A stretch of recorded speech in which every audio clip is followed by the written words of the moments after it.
Alléluia. Voilà, bonjour, chers frères et sœurs, chers parents. Bonjour mes parents.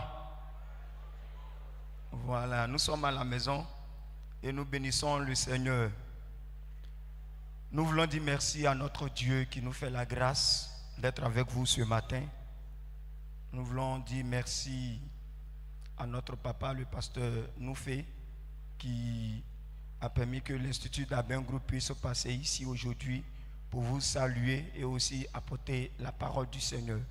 Vous avez les salutations du directeur de l'Institut d'Aben Guru, le pasteur C.P. Francis. Voilà, nous servons à ses côtés à l'église d'Aben Guru Centre et en même temps aussi, nous faisons partie de ses collaborateurs au niveau de l'Institut. Et il a permis que nous soyons ici ce matin pour deux choses. D'abord, apporter la parole du Seigneur et ensuite, vous donner les nouvelles de l'Institut d'Aben Guru. Alléluia. Voilà, nous allons, sans plus tarder, prendre nos Bibles. Nous allons lire dans le livre de Philippiens, Philippiens le chapitre 3, du verset 10 au verset 11. Philippiens chapitre 3, du verset 10 au verset 11, les deux versets.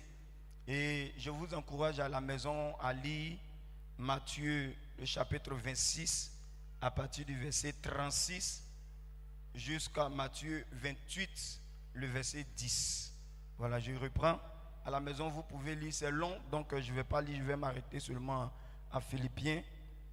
Mais vous pouvez relire à la maison Matthieu, le chapitre 26, à partir du verset 36, jusqu'à Matthieu, chapitre 28, le verset 10. Amen. Voilà, avant de lire la parole de Dieu, s'il vous plaît, avec votre permission, nous allons nous tenir debout et nous allons prier le Seigneur. Nous voulons, notre Père et notre Dieu, te rendre toute la gloire ce matin. Merci pour ce moment que tu rends possible. Seigneur, nous sommes là et nous t'avons parlé, nous t'avons célébré, nous t'avons adoré et tu désires parler maintenant à ton peuple. Nous prions au nom de Jésus que chacun puisse entendre cette parole, que l'atmosphère soit libérée et que les cœurs soient touchés par ta parole au nom du Seigneur Jésus. Amen. Amen. Veuillez vous asseoir, peuple de Dieu. Philippiens chapitre 3, versets 10 à 11. Voilà ce que la parole de Dieu nous dit. Ainsi, je connaîtrai Christ et la puissance de sa résurrection et la communion de ses souffrances en devenant conforme à lui dans sa mort pour parvenir, si j'ai pu, à la résurrection d'entre les morts. Amen. Amen. Que Dieu bénisse sa parole dans nos cœurs. Bien-aimés, ce passage est un appel à rentrer dans le processus de Christ, c'est-à-dire sa souffrance, sa mort et sa résurrection. Ce n'est pas un concept, mais c'est une expérience personnelle que nous voulons partager avec chacun. Et nous disons en introduction qu'il y a des chemins qu'on ne choisit pas. Il y a des chemins qu'on ne choisit pas, mais on les traverse par appel divin. Il y a des douleurs qui ne viennent pas du diable, mais qui viennent de la main de Dieu. Il y a des agonies qui ne sont pas des fins, mais des commencements de gloire. Aujourd'hui, je ne viens pas apporter un message pour émouvoir, mais pour emmener quelqu'un. Emmener dans un voyage sacré, un chemin étroit, celui que Jésus a tracé. Ce chemin commence dans l'agonie, passe par la trahison, descend jusqu'à la croix, s'arrête dans le silence du tombeau pour éclater en gloire le troisième jour. Le Saint-Esprit m'a envoyé te dire ce matin que tu ne peux pas régner si tu refuses de souffrir. Tu ne peux pas ressusciter si tu n'as jamais été brisé. Tu ne peux pas parler de la gloire si tu n'as pas bu la coupe de Gethsémané. C'est pourquoi ce matin, le thème que je voudrais partager avec vous est simple. De l'agonie à la gloire. De l'agonie à la gloire.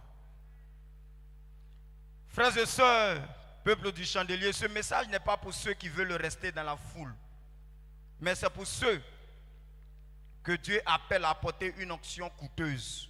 Car la gloire n'est pas gratuite, elle est le fruit d'un chemin. Et ce chemin s'appelle la passion. Alors ce matin, es-tu prêt à suivre ce chemin? Es-tu prêt à suivre Jésus de l'agonie à la gloire? Et nous voulons commencer par le premier point. Ce premier point, c'est le chemin de Gethsémané. Gethsémané, qui, j'allais dire, est l'autel du combat de la volonté. Gethsémané, c'est le premier chemin où Jésus s'est arrêté sur le chemin de la croix. Gethsémané, l'autel du combat de la volonté. Gethsémané n'est pas seulement un lieu géographique, c'est un autel spirituel où deux volontés s'affrontent. La volonté humaine face à la volonté divine. C'est le lieu de la décision radicale. Jésus n'a pas été vaincu à la croix. Il a remporté la victoire à Gethsémané quand il a dit « Non pas ce que je veux, mais ce que tu veux. Non pas ce que je veux, mais ce que tu veux. » Sans Gethsémané, il n'y a pas de Golgotha. Et sans Golgotha, il n'y a pas de tombeau. Et sans tombeau, il n'y a pas de résurrection. C'est ici le processus de la gloire qui commence par un oui douloureux, un oui coûteux, mais un oui total. Gethsémané, c'est le pressoir de l'intimité. Gethsémané signifie le pressoir à huile. Pour que l'huile, qui est symbole de l'onction, coule, il faut que l'olive soit brisée, écrasée. Et c'est pourquoi j'aimerais te dire ce matin que l'onction que tu désires ne vient pas par des émotions, mais elle vient souvent par la pression. Ce que Dieu cherche aujourd'hui, ce ne sont pas forcément des talents. Ce sont des cœurs pressés dans la prière, brisés dans l'obéissance et livrés dans le secret. Alors Gethsémané nous présente trois réalités. Trois réalités que nous voulons voir rapidement. La première réalité que Gethsémané nous présente, c'est que Gethsémané, c'est le lieu de l'agonie intérieure. Le lieu de l'agonie intérieure. Dans Matthieu chapitre 26, verset 38, Jésus a dit, mon âme est triste jusqu'à la mort. Gethsémané n'est pas la croix physique. C'est la croix de l'âme. C'est là que Jésus a commencé à mourir. Pas cloué, mais brisé à l'intérieur. Il a ressenti l'angoisse, la peur du monde, la solitude. Et bien souvent aujourd'hui, le peuple de Dieu veut opérer en public, mais n'est jamais passé par la souffrance dans le secret. Je voudrais te dire, si tu veux opérer un jour en public, il faut que tu passes d'abord par la souffrance, par l'angoisse. On veut prêcher, on veut prophétiser, on veut chanter. Mais qui a déjà pleuré récemment dans la présence de Dieu? Dans cette présence-là, Jésus a pleuré. À Gethsémané, il a pleuré dans la prière. Il était tellement angoissé, la Bible dit que la sueur était comme des grumeaux de sang. C'est ça Gethsémané. Toi seul, dans l'angoisse. Où tu ne peux même pas souvent même ouvrir la bouche pour faire sortir les paroles. Ce sont les murmures. Ah Seigneur, c'est difficile, c'est terrible, c'est fort. Seigneur, je ne tiens plus. Mais, malgré tout, que ta volonté se fasse. Bien-aimé, face aux difficultés, face à la tempête, face aux problèmes, nous devons faire comme le Seigneur à Gethsémané. Même quand il y a l'angoisse, il faut accepter. Aujourd'hui, nous avons une nouvelle génération de frères et de sœurs, de jeunes serviteurs qui veulent l'onction, mais qui ne veulent pas la pression.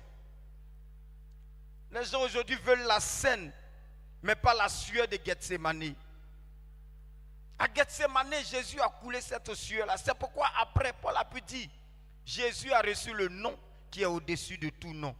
Et devant ce nom, tout genou fléchit. Il y a eu d'abord un prix qu'il a payé. Le prix de l'angoisse, de la difficulté. Et c'est là le problème de l'église aujourd'hui. Trop de puissance sans process. Trop de fonctions sans fondation. Trop de coupes remplies de vin, mais pas d'huile. Parce que personne ne veut passer par le pressoir. Il arrive un moment de la vie où il faut accepter de passer par le pressoir. Il faut accepter de passer par l'agonie, même quand ça fait mal. C'est douloureux. Jésus souffrait au fond de lui-même. C'est pas facile. Il ne tient pas. Quel poids! Peut-être que tu passes par Gethsemane, tu passes par cette pression. J'aimerais te dire que Dieu te fortifie. Que Dieu te fortifie. La deuxième chose que nous devons savoir de Gethsemane, c'est que Gethsemane, c'est le combat entre deux volontés. Le combat entre deux volontés. Matthieu chapitre 26, verset 39 dit ceci. Père, s'il est possible que cette coupe s'éloigne de moi, toutefois, non pas ce que je veux, mais ce que tu veux. Alléluia. Ce n'est pas à la croix que Jésus a gagné. Mais moi je dis que c'est à Gethsemane. C'est à Gethsemane. C'est là qu'il a dit oui à la volonté du Père. Et c'est ce qu'aujourd'hui l'Église ne dit plus. Ce n'est pas par la prière. Ce n'est pas la prière du croyant faible. C'est la prière du guerrier. Le guerrier qui va jusqu'au bout. C'est ici que le Fils abandonne tout droit. Il abandonne son droit. Tous ses droits, il abandonne tout pour accomplir le plan du Père. Bien-aimé, j'aimerais te dire que ta destinée est suspendue à une décision. Est-ce que tu vas obéir, même dans la douleur? Est-ce que tu vas dire, Seigneur, que ta volonté soit faite? Seigneur, rien que ta volonté. Ça ne va pas, mais je veux ta volonté. Aujourd'hui, on dit à Dieu, je veux ton feu. Mais Seigneur, je garde mon péché. Je veux ton appel, mais je choisis mes horaires. Je veux ton onction, mais je garde mes relations impures. On chante, Seigneur, voici ma vie pour faire ta volonté. Mais quand ça arrive, Seigneur, c'est trop dur. Acceptons la volonté de Dieu. À Gethsemane, Dieu dit, choisis entre ta volonté et la mienne. Et la volonté de Dieu implique beaucoup de choses. Elle implique d'abandonner ton agenda, de renoncer à ta réputation, de couper certaines connexions, de quitter des projets rentables, mais non spirituels. Laisse le Seigneur te parler.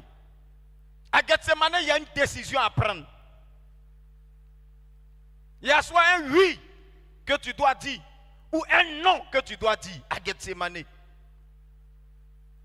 Mais tu dois entrer dans la volonté de Dieu. Tant que tu vis selon ta volonté, tu es hors du chemin de la croix. Et si tu es hors du chemin de la croix, tu es hors du chemin de la gloire. C'est pourquoi ce matin, si tu veux de l'huile, prépare-toi à être pressé. Qui veut marcher dans l'onction doit apprendre à pleurer seul, à obéir dans l'obscurité, à rester debout dans l'agonie. Gethsemane n'est pas un lieu de mort, c'est le lieu où l'on devient dangereux pour les ténèbres. C'est ici que tu meurs à toi-même pour naître ton appel. Tu dois accepter de mourir à toi-même pour laisser la volonté de Dieu s'exprimer. C'est ça Gethsemane. Et la dernière chose sur Gethsemane,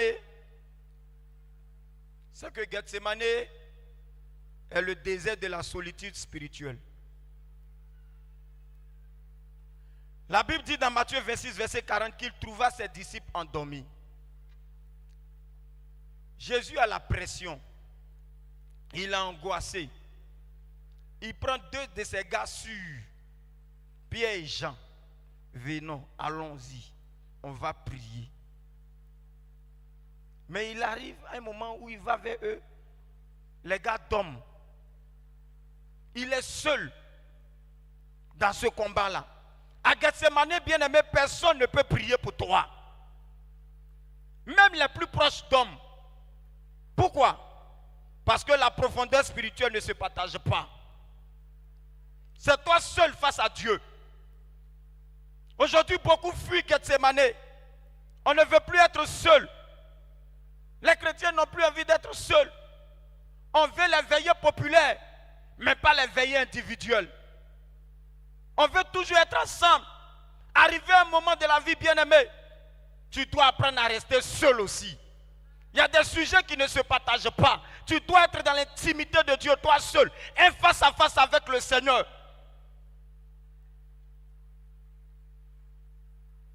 Aujourd'hui, on poursuit, frère, c'est comment tu es un Réma pour moi, c'est comment tu es un Paco pour moi. Mais il faut qu'il y ait un temps où toi-même le Réma vient de Dieu et il te parle. Pas toujours connecté aux autres. On préfère les tirer sur Facebook aux retraites silencieuses. Bien-aimé, j'aimerais te dire que l'huile qui coule vient du jardin secret, du lieu de l'agonie. Apprends à rester seul à Gethsemane avec le Seigneur. Tous t'abandonnent. Pierre et Jean, qui partaient tout le temps avec le Seigneur, là, ils n'ont pas pu tenir, ils n'ont pas pu prier. Jésus est resté seul dans son combat.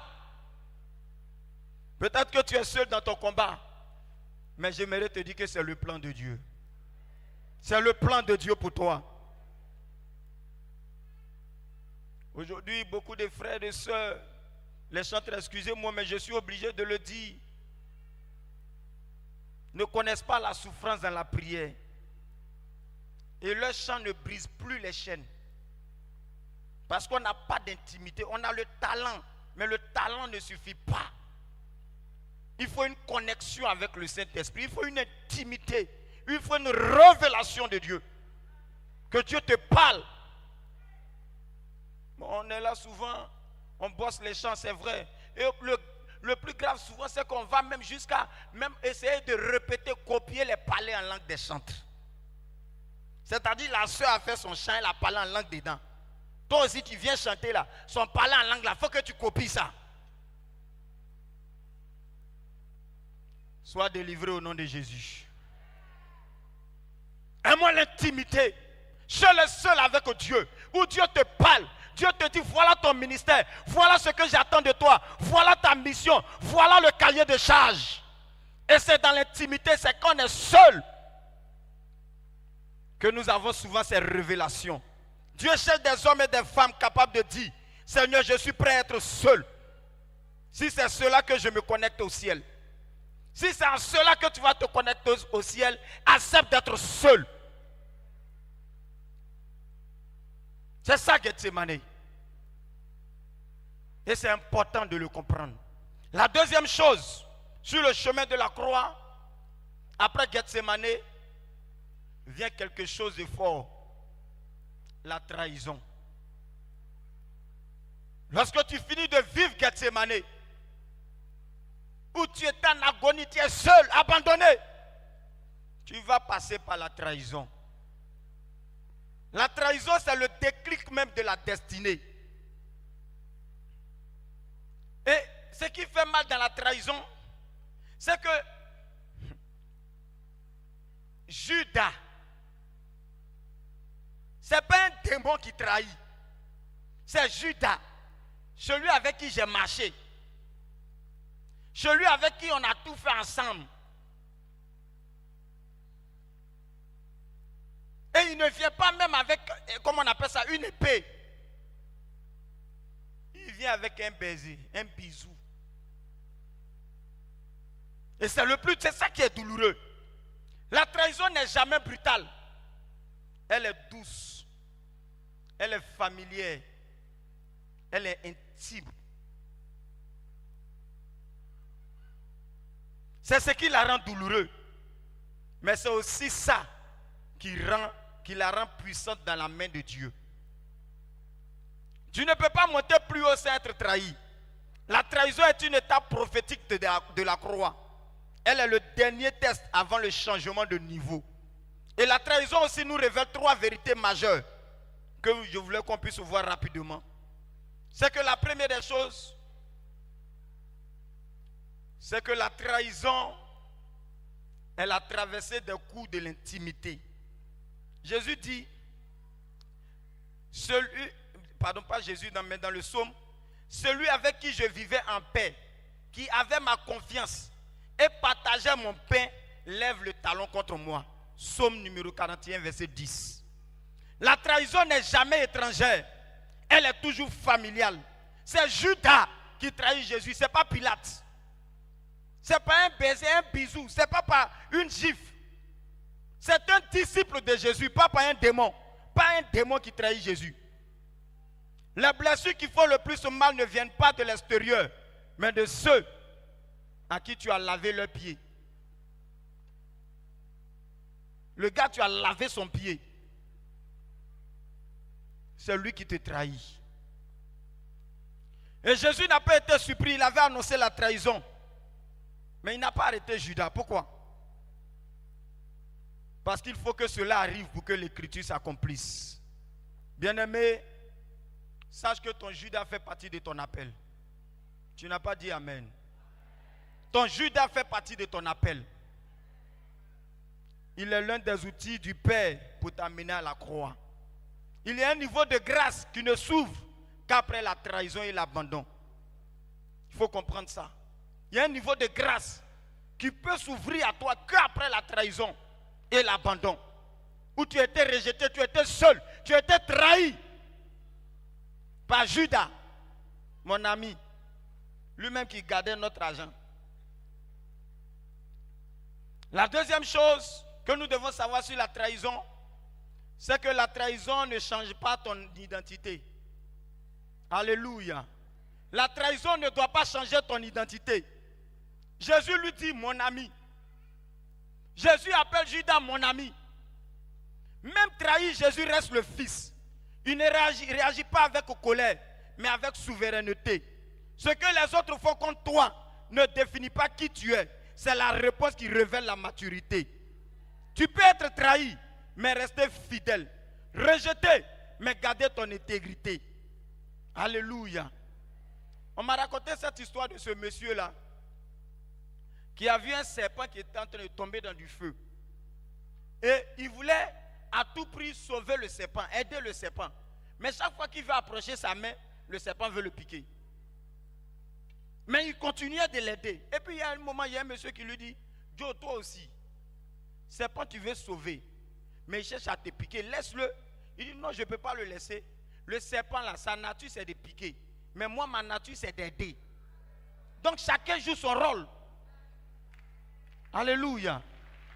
Judas, sa nature c'était de trahir. Le gars qui est avec toi, sa nature c'est de trahir.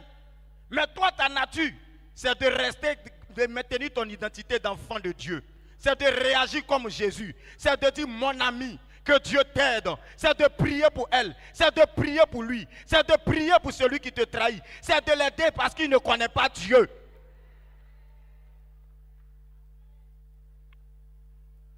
Il y a des Judas, bien-aimés, qui sont autour de nous, mais nous amènent à découvrir la troisième vérité.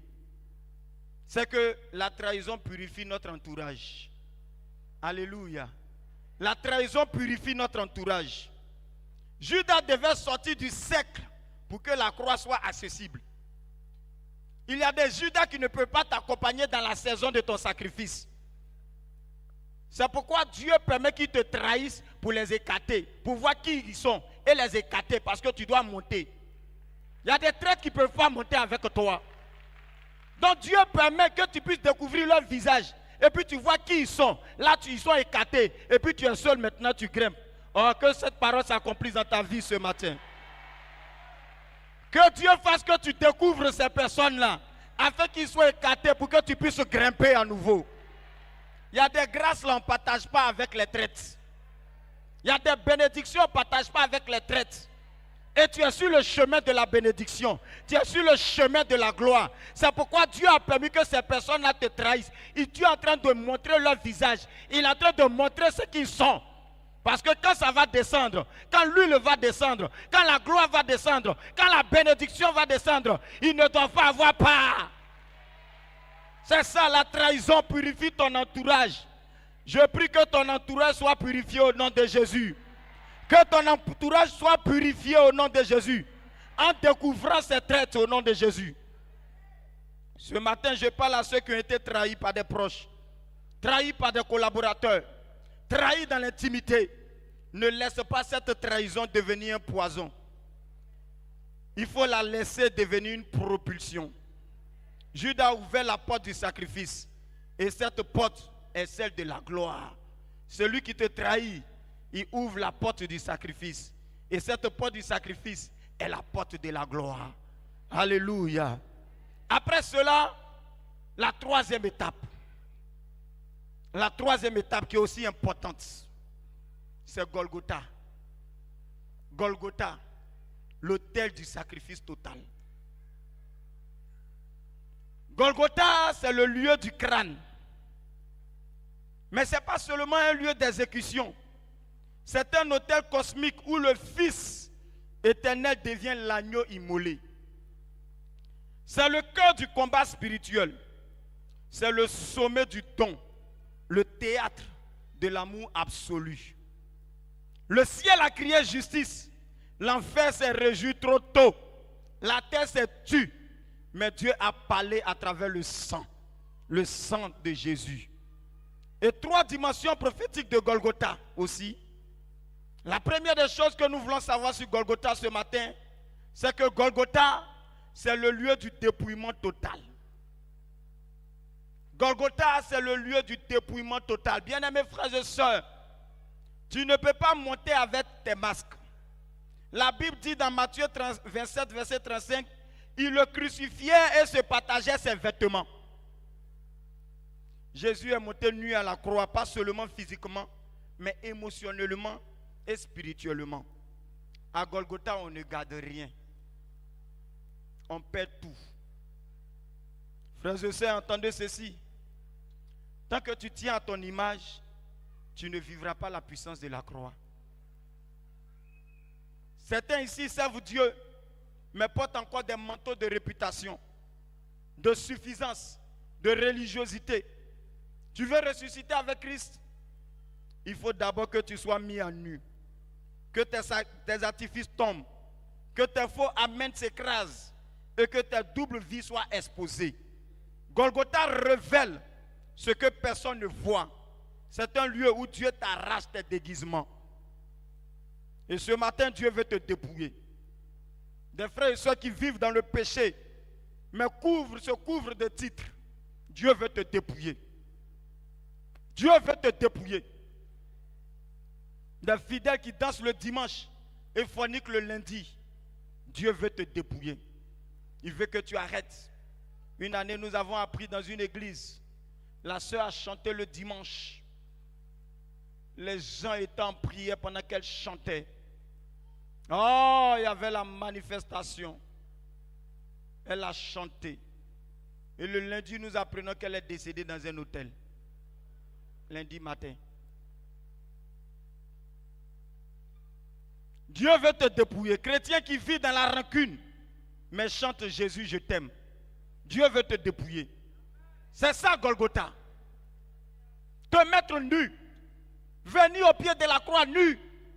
Seigneur, tout ce poids-là, voilà ça, je dépose. Et je monte nu avec toi. C'est ça Golgotha.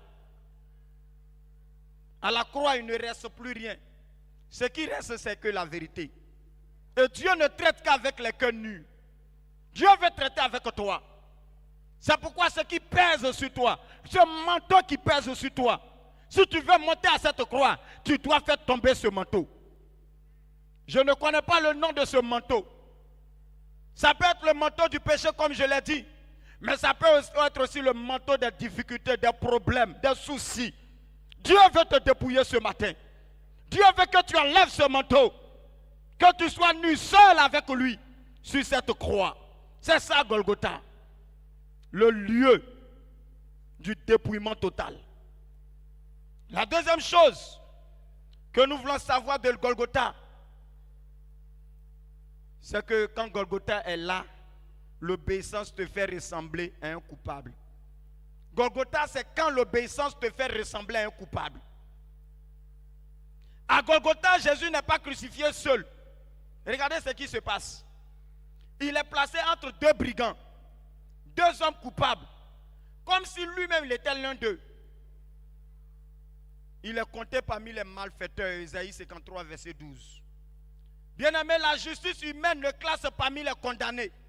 Le système religieux le traite comme un blasphémateur. Et pourtant, il est l'agneau sans tache. Golgotha est aussi le lieu où l'innocent reçoit la sentence du coupable. C'est là que tu portes parfois des accusations, des rejets, des jugements. Non pas parce que tu as fauté, mais parce que tu as obéi à Gethsemane. Parce que tu as obéi à Gethsemane, tu as dit oui. Les gens viennent t'accuser maintenant. Parce qu'à Gethsemane, tu as dit Seigneur, je suis en train de prendre de l'âge, mais il n'y a pas un mari, mais je reste dans ta volonté. Je reste attaché à toi. Tu as dit oui au Seigneur. Seigneur, j'accepte ta volonté. Je ne vais pas aller prendre dehors. Mes soeurs sont en train de se marier, elles sont païennes. Ma famille se plaint de moi. Mais Seigneur, je reste attaché à toi, à ta volonté. Parce que tu as dit ça à Gethsemane, on te juge à Golgotha. Elle-même, depuis elle est dans l'église là où elle marie. On te condamne. On blasphème. On porte des accusations sur ta personne. Bien-aimé, tu as obéi, tu as dit oui. Et pourtant te voilà jugé, critiqué. Tu es mis de côté comme un criminel. Tu fais le bien, mais tu es rejeté comme si tu avais fait le mal. J'aimerais te dire, bienvenue à Golgotha. C'est ça Golgotha. C'est ici que Dieu permet que ton image soit brisée pour que sa gloire se manifeste. Le monde ne te comprendra pas toujours. Même l'église parfois te méprendra. Mais ne t'inquiète pas, tu es entre deux brigands. C'est peut-être que tu es au centre du plan divin. À Golgotha, tu peux être jugé par des hommes, mais être justifié par le ciel. Tu peux être réduit à néant devant les foules, mais élevé dans l'invisible par le Père. Quand tu vis une injustice, alors que tu marches dans la volonté de Dieu, ne sois pas troublé. Bien-aimé, cela fait partie de ta croix. À Golgotha, Dieu permet parfois que tu sois jugé, rejeté ou incompris pour t'associer aux souffrances de Christ. Mais ce jugement humain ne changera pas le verdict de Dieu. Ce jugement humain ne changera jamais le verdict divin.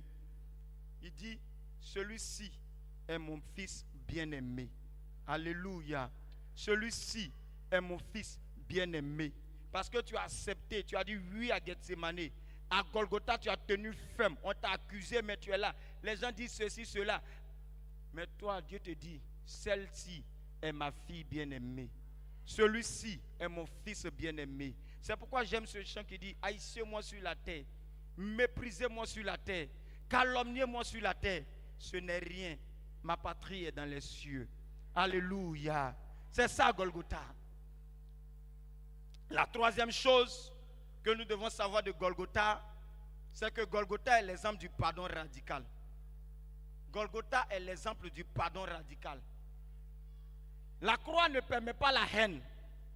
Frère, Jésus dit ceci, Père, pardonne-leur, car ils ne savent pas ce qu'ils font. C'est l'exemple du pardon radical. Toi, tu dis que tu suis Christ, mais tu refuses de pardonner. Tu viens prier, danser, chanter.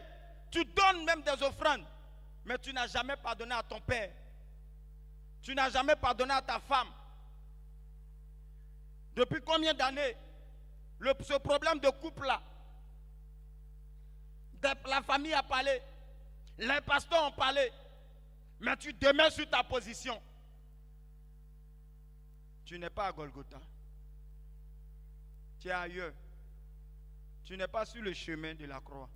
Et si tu n'es pas sur le chemin de la croix, tu ne verras pas la gloire de Dieu. Maman, ils ont parlé. Mais ce matin, je suis ton fils et je viens te parler aussi.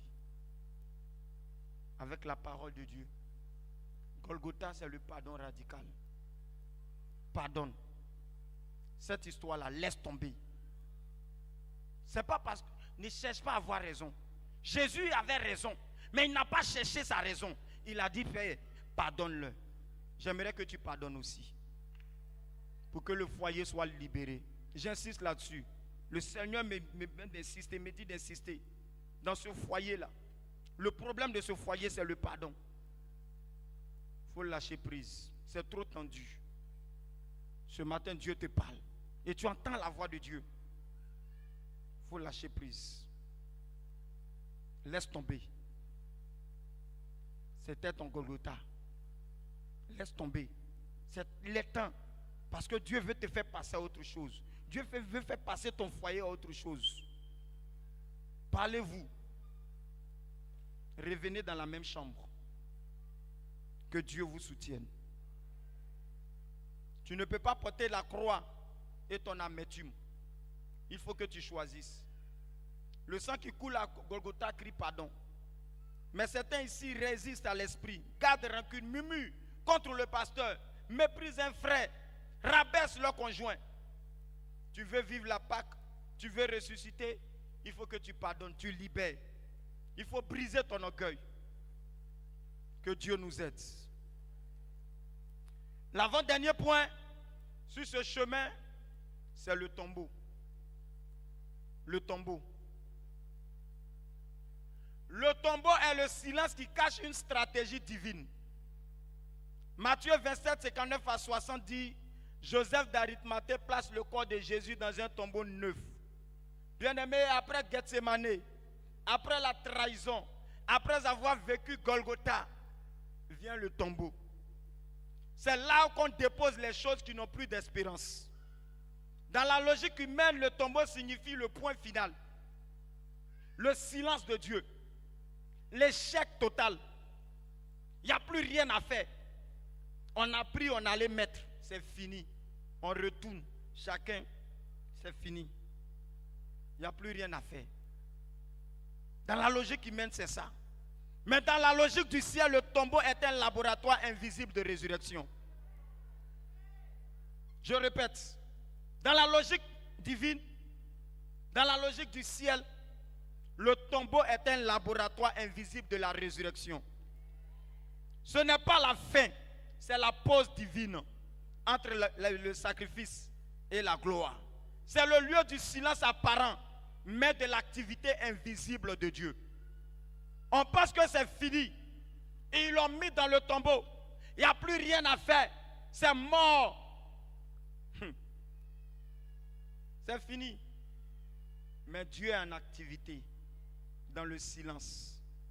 Le ciel ne parle plus. Les disciples pleurent. Les ennemis se croient victorieux. Mais dans le monde spirituel, quelque chose est en train de bouger. Jésus n'a pas échappé au tombeau. Il a traversé. Car même ce qui est saint passe par le silence avant de ressusciter. Là, tu es en train d'abandonner parce que tout est calme. Tu as enterré ta foi parce que le ciel ne parle plus. J'aimerais t'inviter à comprendre ces trois vérités sur le tombeau. Le tombeau, c'est, comment je peux appeler ça? C'est quand l'espoir semble trahi. Quand l'espoir semble trahi. Les disciples ont vu le maître mourir. Ils ont tout quitté pour lui. Ils avaient leur espoir sur Jésus. Ils comptaient sur Jésus. C'était leur espoir. Ils ont tout abandonné. Leur activité pour suivre Jésus. Et voilà qu'il est enterré comme un criminel. Pierre pleure. Jean est brisé. Les femmes sont perdues. Le rêve se fonde. L'espoir meurt. Et pourtant, ils ont oublié qu'il y aurait un troisième jour. Ce qu'ils ne voyaient pas, c'est que même dans le noir, Dieu exécutait son plan. Bien-aimé, tu avais cru à une promesse. Mais aujourd'hui, tout semble l'inverse. En début d'année, Dieu t'avait parlé. Il y avait des promesses. Une prophétie claire qui te concernait. Tu as senti que c'était pour toi. Mais depuis lors, plus rien. Tu n'entends plus la voix de Dieu. Dieu ne te parle plus. C'est le silence. Tu jeûnes, tu pries, mais rien. Ah, le silence de Dieu fait mal. Plus rien. Plus de révélation. Tu es dans une saison de doute. Mais Dieu veut que tu saches ce matin que ce que tu appelles trahison est en réalité une transition. Ne quitte pas ton tombeau trop vite. Ce n'est pas la fin. Ne change pas la voix parce que ça fait mal. Ne quitte pas l'église parce que Dieu se tait. Reste fidèle quand la main de Dieu s'approche.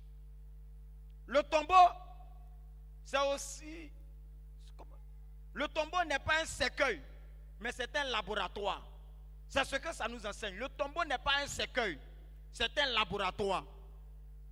La Bible dit dans Éphésiens 4, versets 9 à 10, Jésus est descendu dans les régions inférieures. Bien-aimé, pendant que les hommes voyaient l'immobilité, le Christ arrachait les clés de la mort et du séjour des morts. Ce que tu appelles silence est peut-être le bruit de la stratégie de Dieu. Tu es là, c'est silencieux pour toi, mais c'est un bruit de la stratégie de Dieu. Dieu agit le plus profondément dans les lieux où l'homme n'a plus accès. Tu crois que c'est fini? Tu crois que Dieu t'a oublié? J'aimerais te dire qu'il est en train de te réorganiser. Il est en train de te repositionner. Il va faire tomber les fondations de l'enfer sous tes pieds. Le tombeau te cache pour mieux te révéler. Le Fils de Dieu est enfermé, le monde ne le voit plus.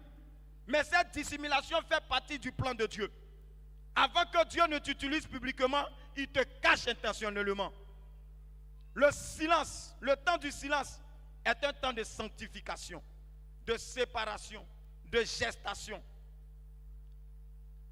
J'aimerais dire à une maman ce matin que le tombeau n'est pas la fin de ton ministère. Le tombeau n'est pas la fin de ta vie.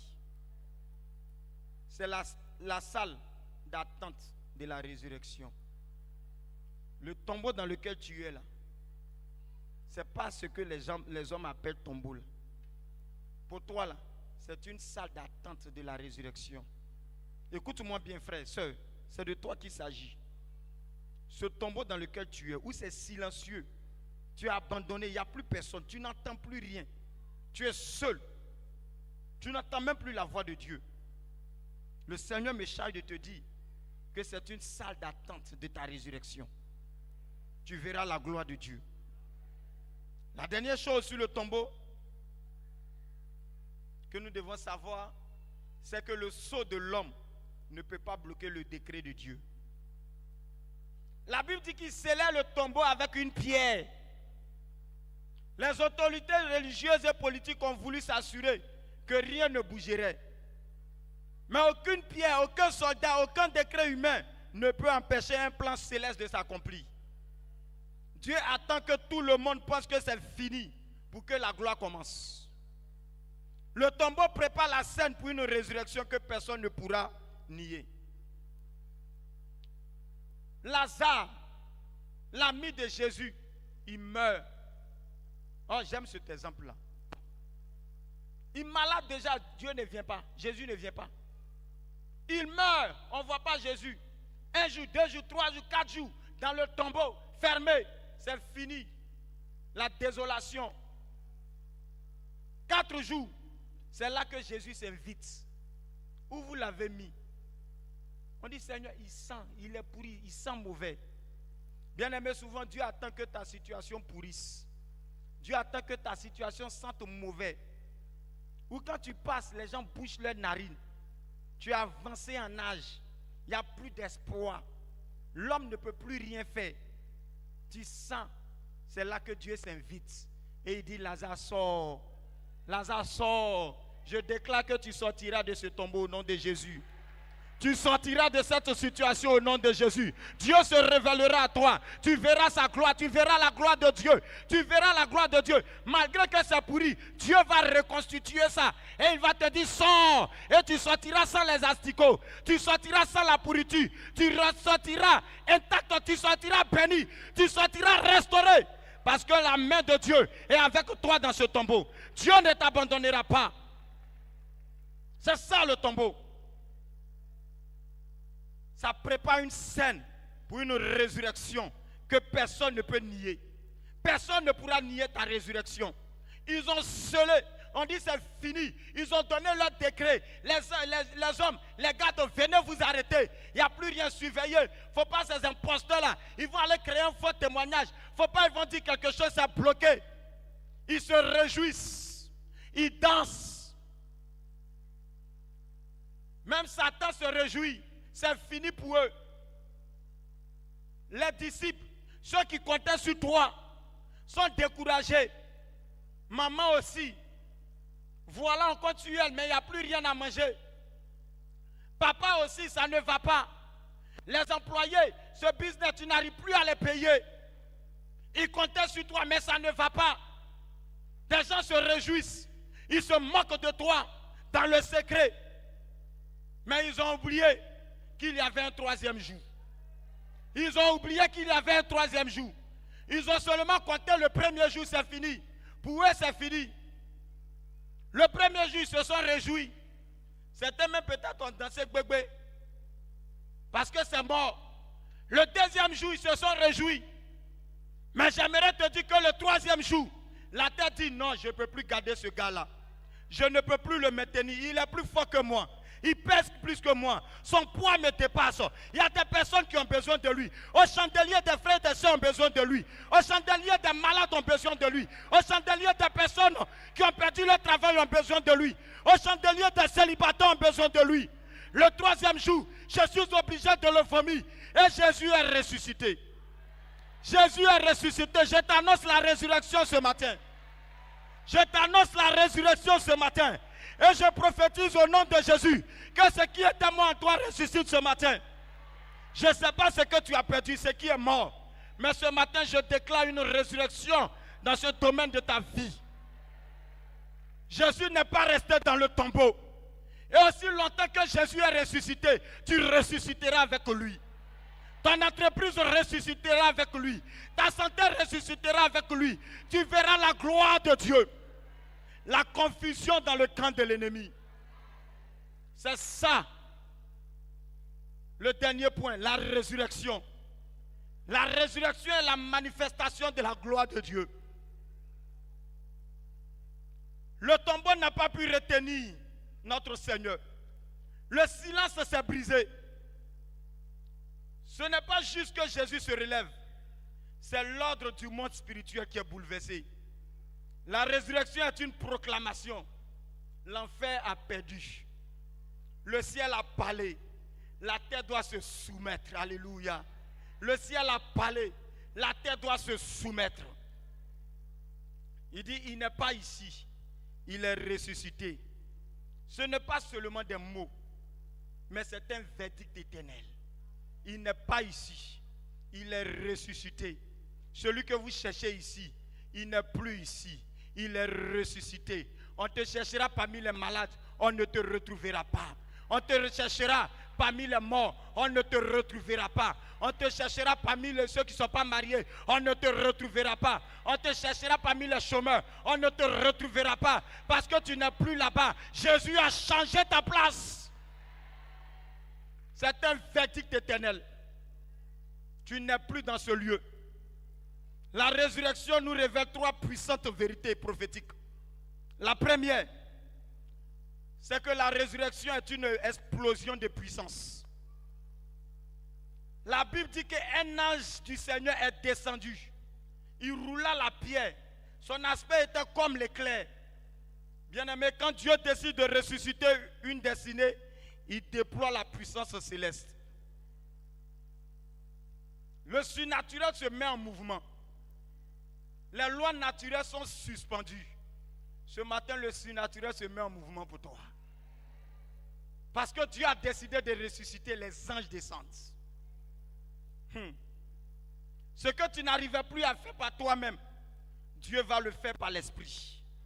La résurrection, c'est l'intervention divine qui annule les décrets humains. Dieu ne va pas seulement te relever, il va rouler les pierres, confondre les gardes et proclamer publiquement ce qu'il a fait en secret. Tu rendras témoignage. Tu rendras témoignage. Tu rendras témoignage. Tu rendras témoignage de la fidélité de Dieu. Tu rendras témoignage de la gloire de Dieu. Tu rendras témoignage, je le déclare au nom de Jésus. Et ce témoignage n'est pas loin. Tu verras la gloire de Dieu. La deuxième vérité que nous devons savoir rapidement sur la résurrection, c'est que la résurrection confirme l'identité et l'autorité. Alléluia. La résurrection confirme l'identité et l'autorité. Il dit, allez-y dire à ses disciples qu'il est ressuscité. Ce que Jésus avait prophétisé s'est accompli. La résurrection valide son identité de fils, de Messie, de Seigneur.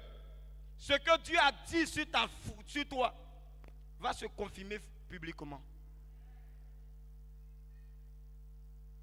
Le tombeau du silence deviendra l'annonce de ta révélation. Ta résurrection confondra tes accusateurs et donnera foi à ceux qui t'avaient oublié. Ça va donner foi à ceux qui t'avaient oublié. Ça va confirmer. Ce matin, notre papa, le diacre Léabo, dans son introduction, a dit: la réalité n'est pas la vérité. La vérité, c'est ce que Dieu a dit. Et ça va s'accomplir. Ce que Dieu a dit là, ça va s'accomplir. C'est ça la résurrection. Je ne sais pas ce que Dieu t'a dit, mais depuis le début de l'année, tu ne vois pas cela. Tu vois, tu sens que des choses t'échappent, ça tourne autour de toi. Reste tranquille. Reste tranquille. Écoute-moi. Dieu a parlé, non? L'année ne finira pas, tu verras sa gloire. Tu verras cette gloire-là. Le problème, c'est que tu penses que tu as le même calendrier que Dieu. Peut-être que pour toi, actuellement, on est en mai, mais pour Dieu, on est en mars. C'est ça qui fait que tu es là, tu doutes. Ne tremble pas. Tu es au laboratoire. Tu vas enfanter au nom de Jésus.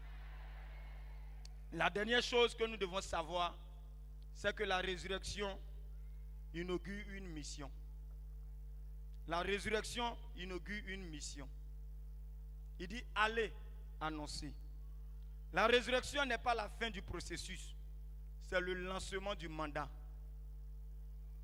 Tu n'es pas ressuscité pour témoigner d'un miracle seulement. Tu es ressuscité pour impacter ta génération. Dieu te relève pour que tu relèves les autres. C'est ça la résurrection. Il y a une résurrection qui vient sur ton appel, sur ton autorité, sur ton ministère, sur ta maison. Et quand Dieu te donne cette résurrection, quand Dieu te bénit, c'est pour que tu sois une bénédiction pour les autres. Le pasteur à moi a parlé tout à l'heure de mardi, l'évangélisation, la mission. Tu es ressuscité pour aller proclamer aussi, pour aller impacter. Bien-aimés, impactons notre génération. Impactons notre environnement. Impactons là où nous sommes. Moi, je crois à ce réveil qui est en train de venir. Et j'ai remarqué que ces temps-ci, vous voyez, Dieu appelle des jeunes serviteurs de Dieu. Et ceux qui se consacrent, Dieu les remplit. Parce qu'ils vont bouleverser le monde. Il va arriver un temps. C'est vrai, il y aura l'apostasie, il y aura ceci, cela. Joël a prophétisé. Mais il dit aussi, je répandrai de mon esprit. Je répandrai de mon esprit. Et quand ça va arriver là, il ne faut pas que tu restes en mage. Tu es ressuscité, c'est pour impacter ton environnement. Or, moi, je crois à mon appel. Je crois que je vais impacter mon environnement. Je crois que de par mon ministère, les malades vont être guéris. Les paralytiques vont marcher. Mais et toi? Tu dois impacter. Tu dois impacter ta génération. C'est-à-dire quand on te voit, ça peut ne pas aller, mais tu ne fais pas pitié. Parce que la gloire de Dieu est sur toi. Alléluia. Dieu prendra soin de toi. Dieu prendra soin de toi. Et ta joie déjà même va contaminer. Ta joie va impacter. Ta joie va faire du bien autour de toi. Je voudrais conclure en disant, frères et sœurs, que vous êtes des hommes et des femmes de responsabilité. Des pères, des mères, des leaders, des bâtisseurs, des influenceurs même. Mais dans de bons sens. Ce n'est pas ce qu'on voit aujourd'hui là. Mais Dieu ne cherche pas seulement des gens capables. Il cherche des cœurs crucifiés. Vous avez entendu Gethsemane. c'est le test de l'obéissance. La trahison, c'est le test de la loyauté. Golgotha, c'est le test de l'amour véritable. Le tombeau, c'est le test de la foi. Et la résurrection, c'est la récompense de ceux qui n'ont pas abandonné. Le Saint-Esprit appelle des hommes et des femmes à ne plus fuir le processus de Dieu, mais à cesser de négocier leur confort au détriment de leur destinée. À abandonner une vie chrétienne professionnelle, mais stérile. L'Église ne manque pas de talent, elle manque de témoins vivants. Ceux qui ont traversé la nuit du jardin, enduré le silence du tombeau, mais qui se tiennent debout dans la lumière de la résurrection, porteurs d'un feu qui ne ment pas. Ce message n'est pas pour vos émotions, il est pour vos décisions. Que ferez-vous de ce que vous avez entendu? Continuerez-vous à vivre à la surface ou accepterez-vous d'être enfoui, brisé, transformé pour ressusciter dans la puissance du Saint-Esprit? Car l'enfer n'a pas peur des discours, mais l'enfer tremble devant des vies crucifiées. Alors aujourd'hui, si vous entendez sa voix, ne durcissez pas votre cœur. Entrez dans le chemin de feu et devenez des témoins de sa gloire. J'aimerais vous rendre ce témoignage pour finir. De cette maman qui passait par des moments difficiles, chrétienne. Elle intercédait, elle priait pour l'église, elle jeûnait. Elle avait un voisin qui ne connaissait pas Dieu, un voisin peinard, un peuple non atteint, qui se moquait d'elle tous les jours. Toi, tu dis tu suis Jésus, mais même manger, même tu n'as pas. Ton Dieu, là, il est quel Dieu? Il avait oublié qu'elle était dans le tombeau. Il se moquait d'elle tous les jours. Quand il passe, il rit d'elle. Et un jour, il avait remarqué que ça faisait 2 ou 3 jours, la maman n'avait pas allumé de feu. Donc, pour se moquer d'elle, il allait dans son magasin, il était riche. Et il a dit à ses ouvriers, remplissez la charrette de tout ce qui est nourriture. Pendant ce temps, la maman était dans sa chambre, elle priait. Seigneur, aujourd'hui, là, c'est dur, hein, c'est chaud. Il n'y a rien à manger. Et elle priait. Pendant ce temps, il dit à ses ouvriers, remplissez la charrette de sacs de riz, d'huile, de savon, de tout, de lait. Allez-y donner à la pauvre dame qui suit Jésus sans raison là. Et si elle vous demande, dites-lui que c'est le diable qui dit d'envoyer.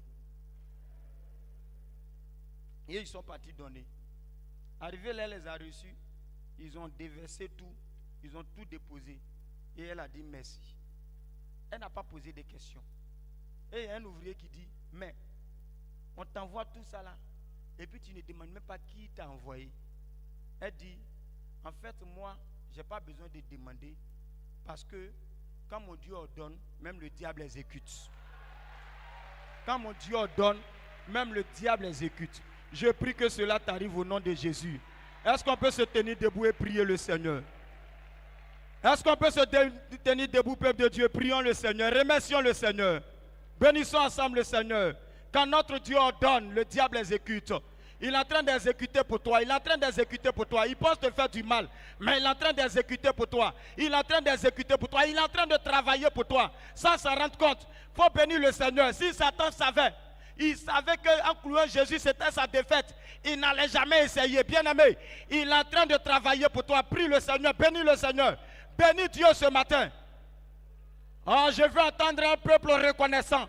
Un peuple qui bénit Dieu de ce qu'il est en train de traverser. C'est un processus qui est dans le laboratoire. Bénis Dieu ce matin. Exalte Dieu ce matin. Je veux que tu célèbres le Seigneur. Bénis ton Dieu.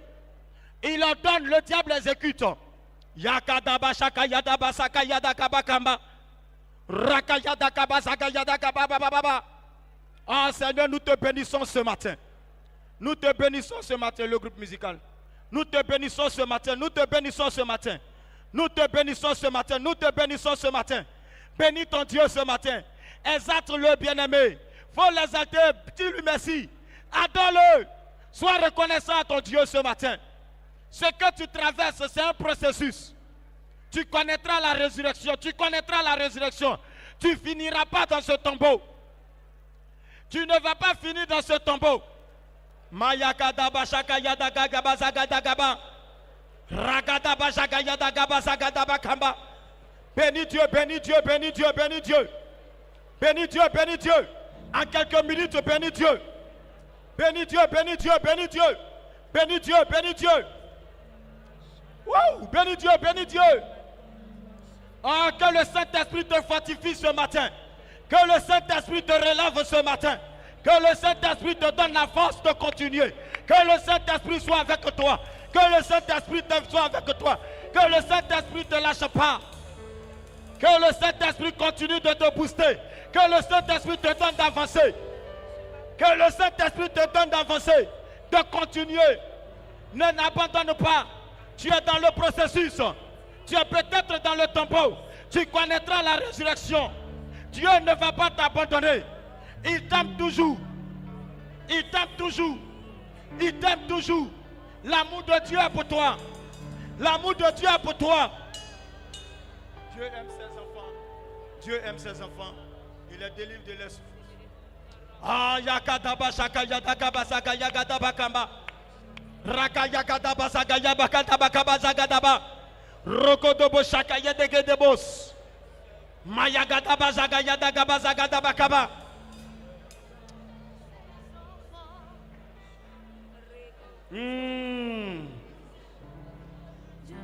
Alléluia. Dieu aime ses enfants. Mayakadaba shakaba. Il les délivre de leur souffrance. C'est vrai, Dieu aime ses enfants. Dieu aime ses enfants. Dis-le de tout ton cœur, dis-le de tout ton cœur. Il les délivre de leur souffrance. Quand il n'y a plus d'espoir, abandonné, méprisé, crois et sois confiant. Dieu pourvoira. Ce chant est pour toi, bien-aimé. Dieu te parle ce matin. Dieu aime ses enfants.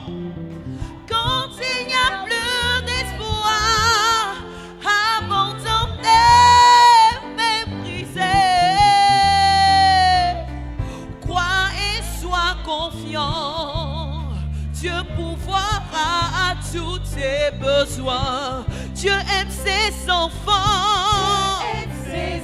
Faut le dire, faut le dire, faut le dire. Mayakada. Dieu aime ses enfants. Oh, il est délivré. Oh, quand il n'y a plus d'espoir, abandonné. Oh, crois et sois. Dieu pourvoira à tous tes besoins. Faut le dire, faut le dire, faut le dire. Quand il n'y a plus d'espoir, abandonné, méprisé, crois et sois confiant. Dieu pourvoira à tous tes besoins.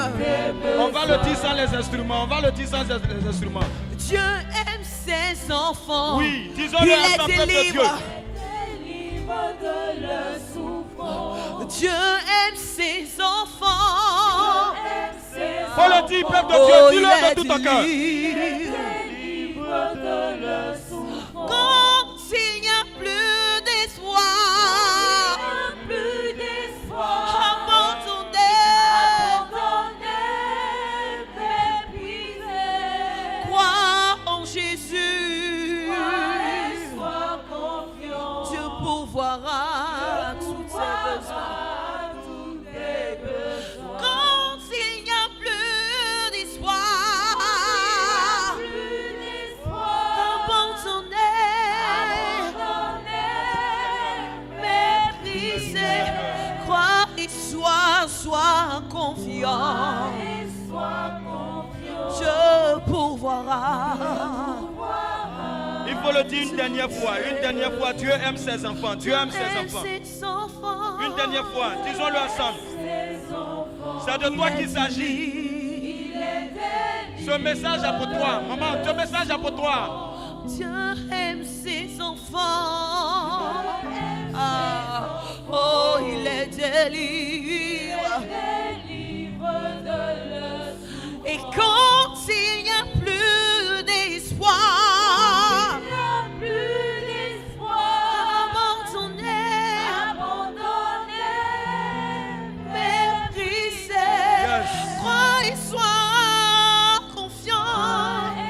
sois confiant. Alléluia.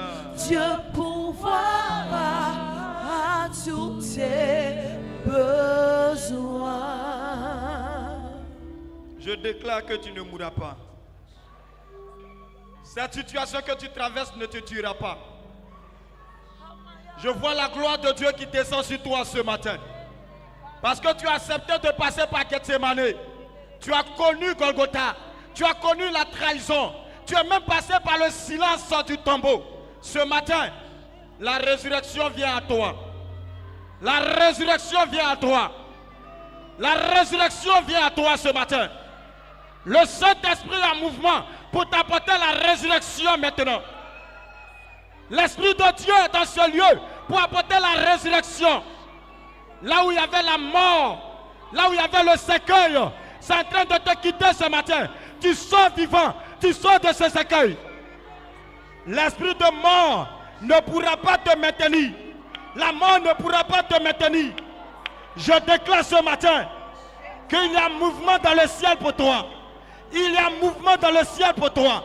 Il y a un mouvement dans le ciel pour toi. Reçois la vie maintenant. Le Saint-Esprit est en mouvement dans ce lieu.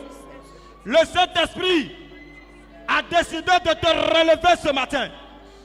Je déclare au nom de Jésus que tu ne connaîtras pas la mort. Cette situation ne va pas te tuer. Au nom de Jésus, le Seigneur est avec toi. Sa main te touche maintenant. La main de Dieu te touche maintenant. La main de Dieu te touche maintenant. La main de Dieu te touche maintenant. Dieu a décidé de poser sa main sur chacun de nous ici. Dieu a décidé de poser sa main sur toi. Tu avais connu la mort. Tu connaissais même cette mort. Tout était verrouillé. Il y avait l'échec. Mais ce matin, par ce message, le Seigneur t'annonce la résurrection. Tu peux lever simplement la main droite. Au nom de Jésus, je prie maintenant que l'esprit de résurrection te visite. Que ce culte soit un point de départ. Un point de départ où tu connaîtras la résurrection dans ton ministère. Tu n'arrivais plus à prier. Tout était mort. Le silence. Mais ce matin, au nom de Jésus, le Seigneur ressuscite ta vie de prière maintenant. Ta vie de prière est restaurée. Désormais, tu ne vas plus chercher les gens pour prier. Parce que tu feras des veillées de prière toi seul. Tu passeras de l'intimité avec le Seigneur. Dans l'intimité avec le Seigneur. Dans l'intimité avec le Seigneur. Yakadaba shakayadakaba sakaba. Shakadaba sakayabakaba kaba. Des intercesseurs. Des gens qui étaient à part. Qui avaient oublié la mission. Tu retournes à tes fondamentaux ce matin. Dieu t'appelle à nouveau à prendre ton poste. Et lorsque tu te mettras à chanter, tu ne vas pas chanter n'importe comment. Parce que même des anges vont te parler. Des anges vont te parler. Des anges vont te donner des chants que tu vas composer. Le Saint-Esprit est ici ce matin. Il a décidé d'équiper. Il a décidé de repositionner de la mort à la résurrection. La résurrection dans les entreprises. La résurrection dans les finances. La résurrection dans les affaires. La résurrection ce matin. Que l'esprit de résurrection te visite. Que l'esprit de résurrection te visite. J'ai un message pour une maman. Ton fils est dans la drogue. Ton enfant est rentré dans la drogue. Et actuellement, il est perdu. Il n'est que l'ombre de lui-même. Et ça fait que tu es triste. Tout ce combat que tu as mené dans ta vie, c'était pour lui. Mais il est en train de se perdre. Ce matin, le Seigneur, le Dieu de la résurrection m'envoie te dire que dans le fond où ton fils était, il le ramène. Il ramène dans son cœur. Et il le délivre. Il le libère. Écoute-moi très bien. Tu regagneras ton fils. Tu regagneras ton fils. Et au lieu, pendant longtemps, il a été des sujets d'angoisse pour toi. Mais à partir de ce moment, il sera un sujet de joie pour toi. Un sujet de joie pour toi. Un sujet de joie pour toi. Un sujet de joie pour toi. Un sujet de joie pour toi. Merci Saint-Esprit. Parce que l'esprit de la résurrection est ici. Et le feu du chandelier ne s'éteint point. Le feu du chandelier ne s'éteint point. Mais ce feu brise non seulement dans cette assemblée, mais dans les vies maintenant. Je déclare que les entreprises, les projets bloqués sont ressuscités maintenant. Au nom de Jésus, je ne sais pas quelle activité tu mènes, mais écoute-moi. Même le vendeur de charbon, écoute-moi. Au nom de Jésus, tu connaîtras la gloire dans ton activité. Parce que maintenant, pendant que je parle, Dieu me dit qu'il a dit des connexions. Tu connaîtras une connexion. Il va te connecter. Il va te connecter une connexion qui va te propulser. Et tu verras la gloire de Dieu. Je prie que Dieu te bénisse. Que sa gloire soit sur toi. Et que sa main ne te quitte plus. Dieu dit que ton ministère décolle. Ton ministère décolle. Tous ici avons été appelés pour une œuvre. Et maintenant ton ministère décolle. Parce qu'il dit, je répandrai mon esprit dans les derniers temps. L'esprit de Dieu se répand sur toi maintenant. L'esprit de grâce se répand sur toi maintenant. L'esprit de victoire se répand sur toi maintenant. L'esprit de résurrection se répand sur toi. Tu verras la gloire de Dieu maintenant. Que ce qui n'est pas de Dieu te quitte. Toute plante qui n'a pas été plantée par Dieu est déracinée maintenant. Je déclare au nom de Jésus que toute plante qui n'a pas été plantée par Dieu dans ta vie est déracinée maintenant au nom de Jésus. Tu es libéré. Tu es libéré. Écoute-moi, chante. Je finis par ça. Écoute-moi, chante de l'Éternel. À compter de ce programme, ta manière de chanter même va changer. Parce que désormais, Dieu va dépêcher même ses anges pour te donner de composer des chants. Et lorsque tu te mettras à chanter, il y a des gens qui vont pleurer sur leur péché. Parce que tu es un chantre de la sanctification. Tu es un chantre de la consécration. Et pendant que je suis en train de le dire, l'Esprit de Dieu se saisit de toi. L'Esprit de Dieu se saisit de toi. Il transforme ton ministère maintenant. Mayakadaba shakayabakaba. Mouyakadaba shekedebos. J'aime le Saint-Esprit. J'aime son mouvement. Le Saint-Esprit est en train de déceler des talents, des personnes sur qui il met son esprit, qui vont faire bouger cette assemblée, qui vont faire bouger les choses. La gloire de Dieu, l'Esprit de Dieu se saisit.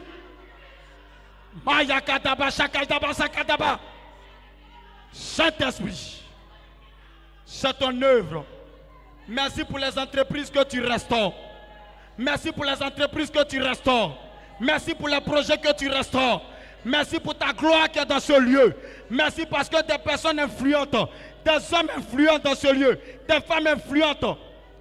Seigneur, je finis par ta prière. Seigneur, chacun ici, dans son domaine, lorsqu'un besoin sera demandé, il faut que ça soit le frère dans son domaine, que ça soit la soeur dans son domaine. Le monde entier souffre, soupire, attend la révélation des fils de Dieu. Tu es né pour te révéler, révéler la puissance de Dieu. Et désormais, tu verras la gloire de Dieu. Et au nom de Jésus, je te bénis. Au nom de Jésus, tu es béni. Que la résurrection de Dieu soit ton partage. Que la résurrection de Dieu soit le partage de ta famille. Que la résurrection de Dieu soit le partage de ta maison. Que la résurrection de Dieu t'accompagne partout où tu mets les pieds. Que la gloire de Dieu soit avec toi au nom de Jésus. Tu peux dire Amen en acclamant le Seigneur. Oh, je veux que tu pousses des cris de joie même. Tu peux même pousser des cris de joie à l'honneur du ressuscité. Tu peux pousser des cris de joie à l'honneur du ressuscité. Le ressuscité, il faut le faire plus fort que ça. Il faut le faire plus fort que ça. Il est le ressuscité. Jésus est ressuscité. Jésus est le ressuscité. Et que toute la gloire lui revienne. Au nom de Jésus. Amen. Amen. En peuple de Dieu, on peut se rasseoir. Voilà, rapidement, je finis par ma deuxième mission. J'ai dit que j'avais deux missions. La première, c'était pour apporter la parole du Seigneur. Et la deuxième, c'était pour vous donner les nouvelles de l'Institut théologique et pastoral d'Abengourou. Et vous avez les salutations, comme je l'ai dit, de notre directeur, le pasteur CP, avec qui nous travaillons. Voilà, nous sommes à ses côtés au temple La Paix, notre temple central d'Abengourou, en tout cas aussi à l'Institut. Et il faut dire que ça fait 7 ans que l'Institut existe. Nous sommes un peu particuliers au niveau de l'Institut d'Abengourou parce que on pouvait dire que les autres instituts ont été légués par les missions. Mais l'Institut d'Abengourou, c'est ce que nous-mêmes, Assemblée de Dieu de Côte d'Ivoire, nous avons fait. Vous avez fait. Et depuis 7 ans, nous sommes en location. Nous louons un local pour les cours, pour la maison du directeur et autres. Par la grâce de Dieu, nous avons trouvé un site où nous sommes en construction. Moi-même, je dors sur le site. Je dors avec les étudiants sur le site pour voir les réalités. Et il y a assez de réalités. C'est ce qui nous amène ici ce matin. Je vais vous dire clairement les choses. J'avais le choix d'aller soit à Djamé ou ici. J'ai dit à mon pasteur, je préfère aller chez mes parents. Je préfère venir parler à mes parents. Parce que ce sont eux qui m'ont envoyé à l'école. Nous avons fini et nous sommes sur le terrain, nous voyons. Actuellement à l'Institut d'Abengourou, Dieu, comme je l'ai dit, nous avons eu un nouveau site. Et Dieu, dans sa grâce, on a pu construire vraiment des bâtiments pour les cours des étudiants de 3e année et un bâtiment pour les dortoirs des étudiants et des couples. Mais nous avons aussi presque fini la maison du directeur de l'Institut. Ce qui se pose comme problème actuellement, c'est que le monsieur chez qui nous louons le local, l'ancien local, comme on appelle l'ancien site, vient d'augmenter encore le loyer. On a dit mieux vaut aller chez nous. Mais chez nous, il y a des problèmes. On a problème d'électricité. On a assez de besoins, mais je veux citer ces quelques besoins urgents. Urgents plutôt, ces besoins. Nous avons besoin de 4 poteaux électriques. On a essayé de demander combien ça peut coûter les 4 poteaux pour éclairer l'endroit. Là où je suis, là, à l'Institut, le nouveau site où nous voulons être, je suis là-bas. Mais je vous assure, nous sommes dans le noir. Les enfants des étudiants sont dans le noir. Actuellement, il pleut, c'est le temps des scorpions. À peine si on arrive à voir. J'ai ma télé qui a pris un coup parce que la lumière n'est pas de bonne qualité. Il y a toujours baisse de tension, coupure d'électricité. Et quand on a appelé les spécialistes, ils ont étudié, ils disent qu'on doit placer 4 poteaux. Le directeur va venir dans ce jour-ci, mais il n'y a pas d'électricité. Donc on a urgemment besoin de 4 poteaux. Et pour placer ces 4 poteaux, acheter ces poteaux, faire le câblage, tout nous revient à 1,8 million. Si nous avons 1,8 million aujourd'hui, nous serons dans la lumière. Le directeur pourra déménager. La maison est finie. On n'a pas encore meublé dans la maison. Il n'y a rien. Mais il est prêt à se sacrifier pour habiter dans la maison. On a besoin de beaucoup de choses. Nous voulons aussi, en même temps que le directeur quitte, nous voulons aussi déplacer l'administration pour libérer vraiment l'autre côté qui nous coûte cher. Chaque fin du mois, on va louer. Et donc, nous voulons déplacer l'administration. Qui dit déplacement d'administration parle de meubles et autres. Nous avons pu construire un bâtiment pour l'administration aussi. Mais il n'y a pas de meubles, il n'y a rien. Dans la maison du directeur, il n'y a pas de climatiseur. Si je veux citer tous nos besoins s'élèvent à 9 470 850 francs. Y compris la climatisation, la peinture, la main d'œuvre du carrelage. Nous avons eu le carreau par la grâce de Dieu, l'électricité, les sanitaires et autres pour les 2 bâtiments, le bâtiment administratif et la maison du directeur. Tout s'élève à 9 470 850 francs. Nous ne voulons pas forcément l'argent. Mais si un frère a l'occasion de nous donner un poteau électrique, une soeur a l'occasion de nous donner un meuble ou bien un climatiseur, c'est pour ça que je suis venu ce matin parler à mes parents. Je ne serai pas long, je vais m'arrêter là. Mais ce matin-là, vraiment, si je suis parti les mains vides, c'est que je suis parti avec les 4 poteaux. Amen. Amen. Que le Seigneur vous bénisse.